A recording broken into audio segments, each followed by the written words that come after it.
I'm Edie Lush, and I'm here in the Hub Pavilion in Davos. Very pleased to be joined by Hans Hickler. He's the CEO of Agility for the Asia-Pacific region. Right.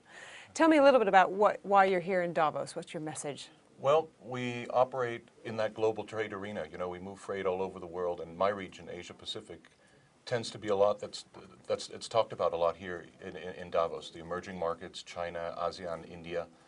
And so I'm actively engaged in that dialogue.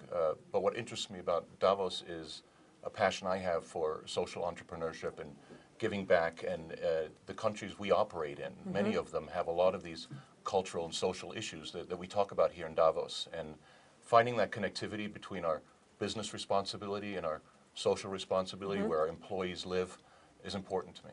So there's a lot of talk, and I've heard some sort of background noise from some of the NGOs that are here about whether, you know, how much of it is talk and how much of what companies actually doing. So can you tell me some specifics about programs or things that Agility is doing or that you're doing to encourage this? Sure. We have our CSR, our corporate CSR program is actually very tactical. We do a lot of disaster relief, and we do that through the forums that we operate in here. So sort of structurally, we have employee engagement at that level. So for me, that rings true, and we've helped, you know, places where our employees live and work every day. But sort of on top of that, you know, what I'm trying to engage in, for example, is create a bit of a cultural brand and a cultural legacy that my team leaves. You know, it's not just about profit; it's about people and planet. You know, the 3 Ps, right? And so what is our legacy going to be? And what we're trying to work on right now is a legacy of building one school in every country in our region. And, you know, furthering education, women's education, and how that rises the economic tide of these rural areas, right? So, you know, trying to find a tactical way for our management team to create that stamp, that social stamp in their daily life, I think is a really important And part. how easy is that? Or how difficult is it? It's, you know, people tend to gravitate to it. I think you just have to put structure around that. You know, people want to give. You know, you know, my employees do a lot of that social outreach work. What I'm trying to do is put some structure around it and say, let's stand for something, and let's really see how we can measurably see that change when we look back in our strategy. Just like we have business strategies, I'd like to see a social page on that strategy document. And the reaction's really good. You know, people want to make change. So is it an Agility branded school, or how would it work? No.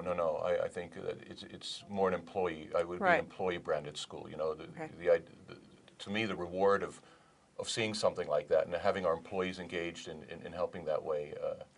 No, I'd like to leave the branding off of it, to be honest with you.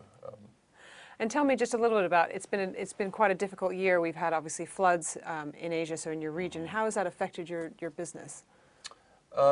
Well, when those things happen, it affects us a lot.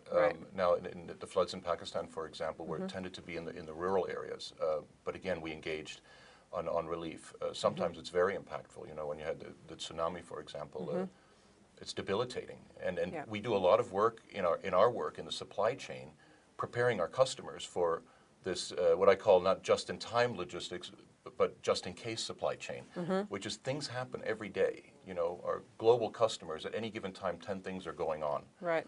Natural disasters, you know, volcanic ash, terrorism, you name it. And so that's sort of our business that we're in. Being able to put that same impetus to help when that happens is, I think, a natural thing. Fantastic. Well, thanks very much for stopping into the Hub Pavilion here in Davos, and I'm Edie Lush.